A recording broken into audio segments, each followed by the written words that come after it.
Hi. So in this section, we're going to go through in-depth probability at its finest, right?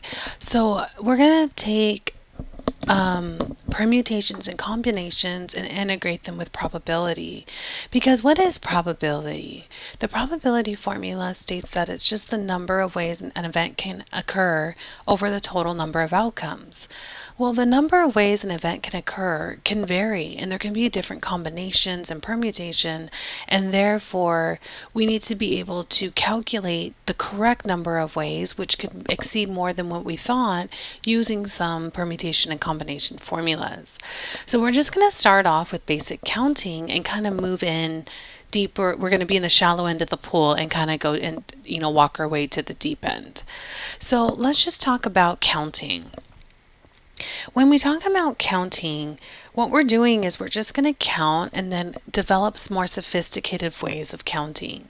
If I start off in a restaurant that has 3 appetizers and 2 desserts, how if I choose one of each exactly, how many different possibilities do I have? Well, let's think about it. If I have 3 appetizers, so A1, A2, A3, and 2 desserts, dessert 1, dessert 2, how many different possibilities do I have? Well, let me take all the different ways. I could have an appetizer 1 with dessert 1, or I could have an appetizer 1 with dessert 2. I could have an appetizer 2 with dessert 1 or appetizer 2 with dessert 2. Or I could have an appetizer 3 with dessert 1 and appetizer 3 with dessert 2, right? I could have any of these combinations. So I have a total of 6 possibilities, right? Well, notice here that I have 3 appetizers and 2 desserts. What did I do with the numbers 3 and 2 to get 6? That's right. If I take 3 and multiply it by 2, that would have given me 6. Just like talking numerically, right? So this means that if I take the number of categories I have, which is appetizers and desserts, and take the selections,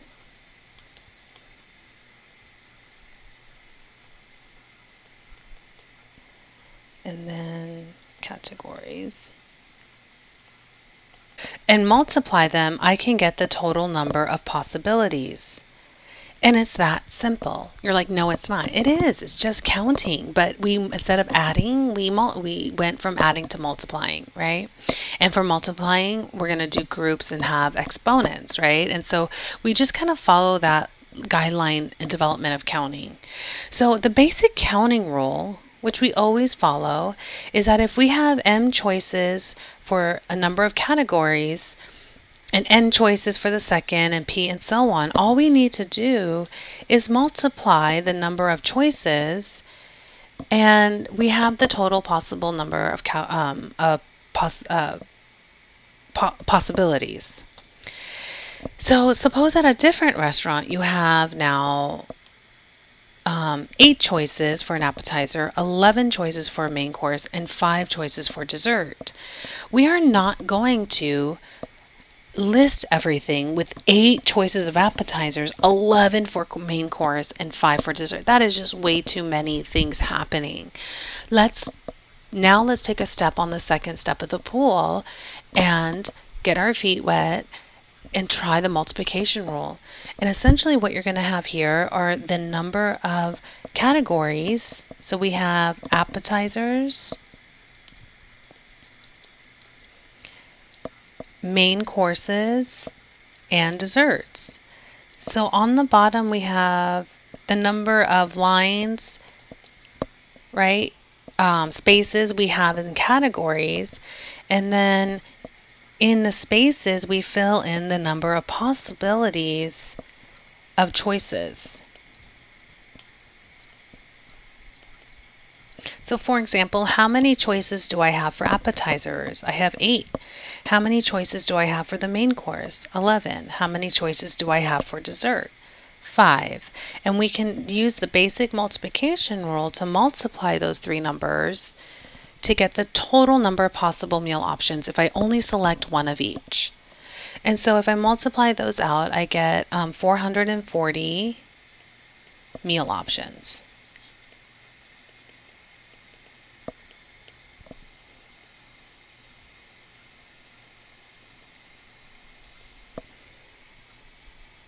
So all you need to do is identify the number of categories and the number of choices per category and multiply them.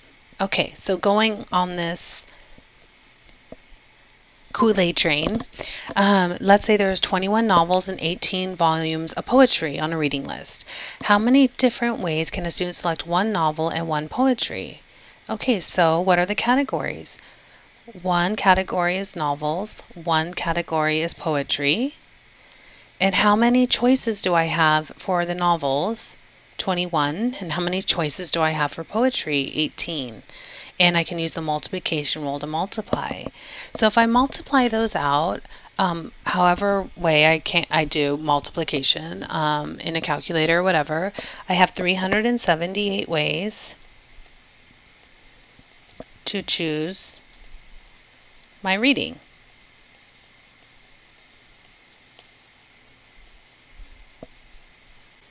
So you can see that it's just really a nice